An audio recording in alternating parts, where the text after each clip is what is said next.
Man, the player, and I'm back. So I think you're aware the kickoff stars are out, and I mean, if you want to get them, here's a friendly advice: don't. Or and if you already have it, why? That's my question for you. Why? Let me know down now. Down in the comments. So that's that. But that's not the main idea for today's video. Today's video, I'm asking myself and you, what is the best set of midfield you can have? Because I think I might know the answer. Before we get into that, I want us to, listen to this very sad story of mine. In 2024, 2025, I needed, a player that I can count on when my strikers were messing up. I think it's it happens to you too. There are times your strikers just kind of refuse to score. In that time, you need a player that you can count, typically a midfielder, and that is an attacking midfielder. I need someone that can coordinate or link the ball from the defense line to the offensive line. That is my attackers. So I was just thinking, and then that's when I got Kevin De Bruyne. He was 86 at the time that I got him, maxed him to 96, and boy, looking at his stats, there's no surprise why he became one of my best midfielders I had in my team. But then I don't know what happened. Just before DLS 2026 was released, Kevin De Bruyne, I don't know, flopped. Nothing he did worked anymore. I was, losing again, doing a bunch of stuff. I just didn't know what to do. I got so frustrated, man.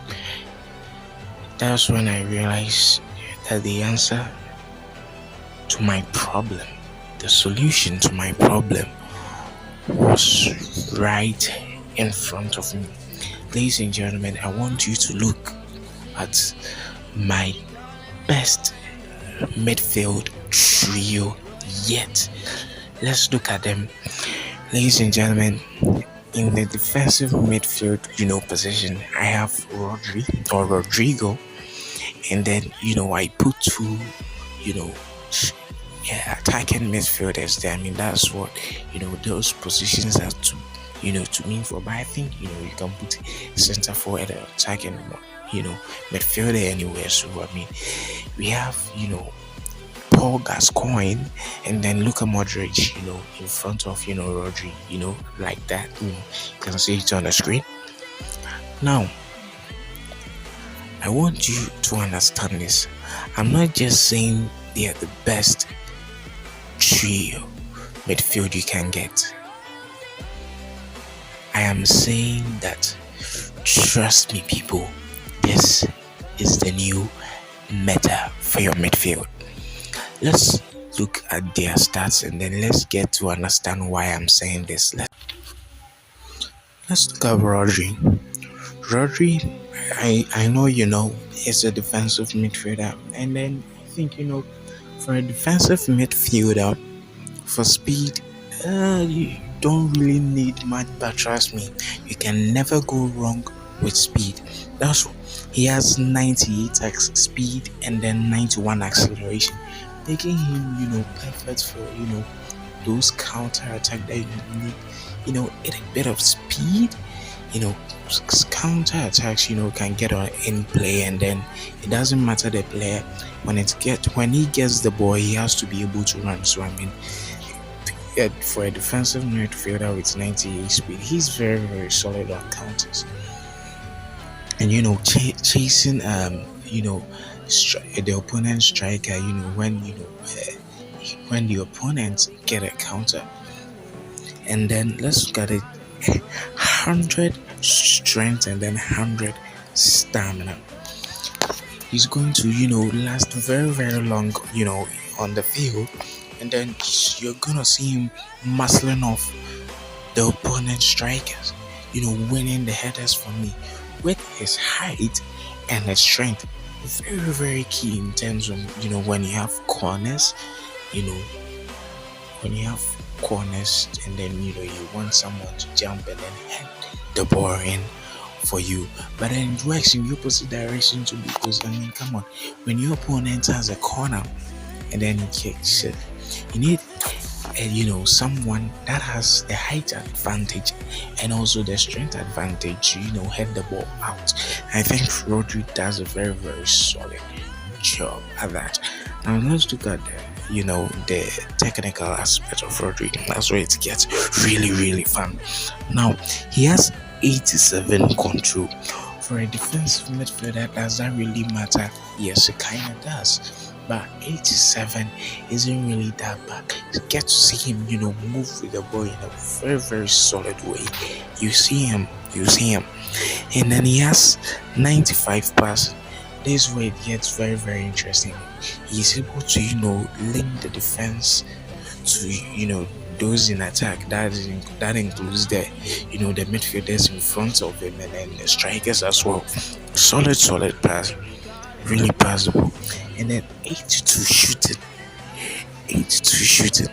Now 82 shooting, nowhere close to 100, absolutely nowhere. But then listen, 82 shooting isn't really bad. Now listen to me first. Listen, this is what this means. It means that you can't really trust Rodri for big shots and then really long range shot. Here's the trick. If you give him one ball during a match and then he mess up, stop. Don't try to shoot with him again thinking it will work for the second time because it won't. But then, man, if you give him one ball, during the early stages of the match and then he knocks it and it goes in, come on, baby, give that boy a chance because he's gonna put it in the net every single time. He's my boy. I know him. I know what he can do with 82, shooting. And I'm telling you, give him that chance. He won't disappoint you. And then he has 93 tackling. Probably one of the best, 93 tackling. He's saying, man, what the hell does tackling does? And I'm telling you, tackling on a defensive midfielder like Rodri with 100 strength and with such height is very, very amazing and advantageous. He can really, really dispossess opponents with this 93 tackling. And what's the best? He can win headers. So that's it with Rodri in the midfield. That's what he does typically in the trio. Now let's move on to Modric. Now Modric, he's a central midfielder, so he has kind of. But is it really advisable to get my midfielder, one that I think should be one of my very best? He's 81 rated, and I'm telling you, he's not really that bad. I don't know if it's because it's Luka Modric. I think Luka Modric is an absolute legend. Yes, I don't know if it's because of that, but with 91, being 91 rated, he's so good. He has 87 speed and then 100 acceleration. Now, I'm gonna be honest with you, this is bad.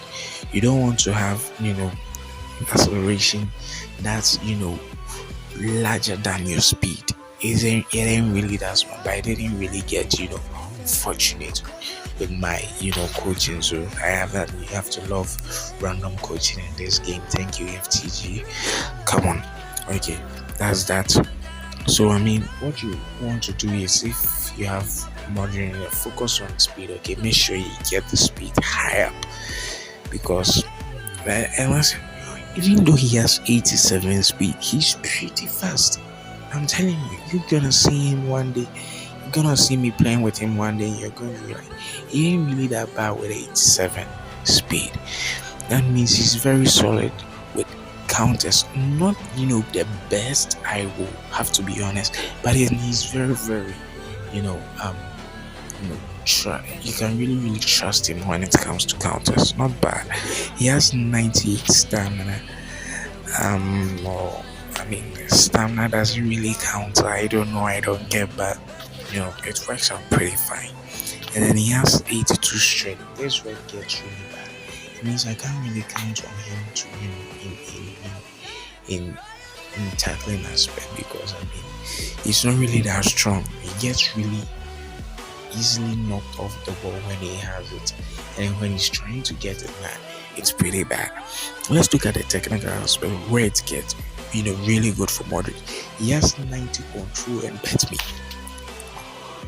He's so good when it comes to controlling the ball. You can trust Modric to dribble past approximately anybody on the opponent side with this 90 control. I just love it when it comes to controlling the ball. He's so good. And then the best part is he's both-footed, man. He's both-footed, so I mean, so excellent, so good. And then he has 92 passing. So I mean, of all the three, Modric is the one that you can really count on to give you those solid passes. I mean, out of the three, he has the most assists. I have to be honest. So good. Number one, because because of the stats, he's both footed, so it doesn't matter he can get that passing. And then you can trust him with corners, right? He knocks it to a defender, hits it in, or Rodri, his mate, hits it in, and then he's not really that tall, so I mean I don't think you want to put him in the box when you have a corner. So just avoid any chance of the ball getting to him, because let's be honest, he's not going to win the header. That's not to say he doesn't have any header goals. He does have one, but I mean, don't trust him when it comes to headers. He'll let you down. And then 76 shooting, and I'm gonna be honest, 76 shooting is pretty bad in general.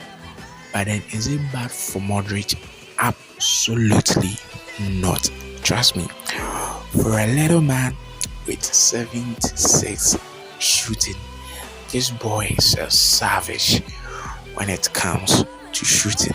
The amount of goals this guy has is absolutely insane. And then I think most of it because he's both. I mean, you can trust him on any angle at all, and then he can get to it. Now he has 869 tackling. 69 is for a center midfielder. 69 tackling is really good. I'm gonna be honest with you, no, but I mean I kind of know Modric tackling in millions. That's why I don't really bother him. I mean that's why I have his brother Rodri and the team. Let's move on to Gascoigne, probably the captain of all three. I just love this dude so much, man. Let's look at his stats. Let me just explain some things to you guys first.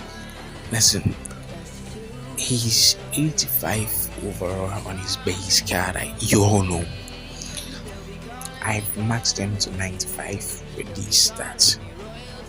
He has 99 speed and 100 acceleration. He's so fast. Trust me. Gascoigne has 99 speed, but it's just like 100. He's so fast even with 99. That tells you how good he is. He can, you can totally trust him when it comes to counter. He can really run the ball. And then he has 90 stamina.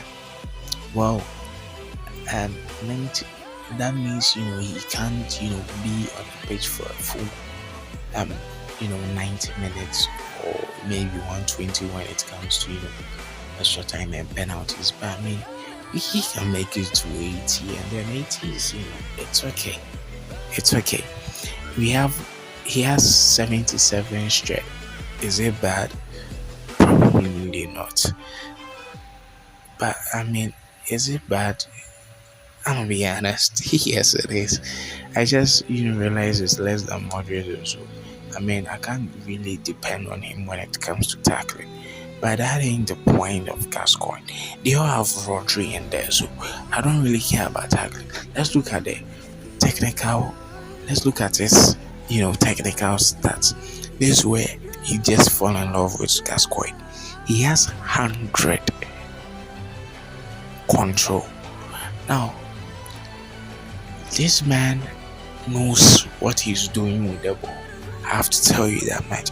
And trust me, when it comes on in the second half of a match, when he's fully juiced, his stamina is up there. Trust me, just if you are my opponent, I just want to give you advice on trying to dispossess Gascoigne. Please don't. Your defenders are just going to be embarrass themselves in front of you, and then you are going to feel frustrated, and I'm gonna feel really bad for doing that to you, because Gascoigne doesn't know when to stop. When he has the ball, he can dribble from the center line into a goal, and I ain't lying. You're gonna see him. You're gonna see him later on when I play matches on the channel. You're gonna see my man Gascoigne, the captain of the trio. Let's move on. He has 100 passing. Now, with Gascoigne and Modric, they are both shorter. I mean, Gascoigne is a little bit, taller than Modric. But then with 100 passing, it makes him really solid for, corners. It makes him really good when it comes to, looking for that key passes and then going for good assists. And he can't do it. He's poor. Gascoigne, he's a classic player. He's a legend. He was a legend back in the days, I should say. I mean, he's retired now probably. And then he has 100 shooting. Man, don't, please, this my friendly advice to all those goalkeepers in the game. Am I dumb for saying this? Probably yes. But do I care? Probably not. Let's continue. Please, if Gascoigne has a long shot, do yourself a favor. Don't try to catch it, because newsflash, goalkeeper buddy, you ain't gonna catch it. Gascoigne is an absolute beast. This guy doesn't miss long shots, and I'm just stating fact. You're gonna see him when he plays. You're gonna see him when he plays. He just doesn't miss long shots. So it doesn't surprise me that of the three, he has the most goals. That's it. Tackling 53, probably bad, but I mean, as I said, they have Rodri, so it doesn't really matter. So that's that. And the most beautiful part of it is that with this, Rodri is a defensive midfielder, Modric is a center midfielder, and Gascoigne being an attacking. That means that they can arrange themselves in any way possible. Look, I can play a 4-3-3, and then they will line up there. I will put Modric in the center, and then put Modric on the right side of Rodri, because I mean he's both-footed, and I mean he can shoot with his left in this direction, right? And then I would put what's his name, Gascoigne, on the left side of Rodri, because he's right-footed. It just makes a lot of sense to put right-footed on the left side of the field. I mean, if you really know football, I think you already know what I'm talking about. No disrespectful of players. I'm just saying. And then also I can go for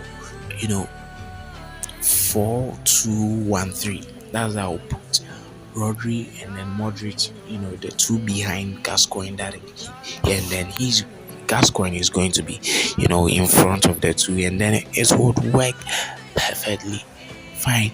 The only way that I get to mess this up is only when I'm playing 2-4, and then with that, I'm probably sure. I mean, I haven't tried it yet, but I'm probably sure I would put Modric on the bench. He gets to come in as a sub to replace Gascoigne, and then it would work out fine too. So I mean, when it comes to the midfield, if he has DLS players, do you really care? Absolutely not. it is focused on the forwards, the strikers, the wingers. That's what we care. But these three have something to say about it. Give them a try, and you will come to thank the great player anytime in the day. That's that, guys. Make sure you like this video, subscribe for more content like this, and let's just have fun with ELS. Even though I don't really like the updates, but we can get used to it, right? So that's that. I'll see you guys in the next one.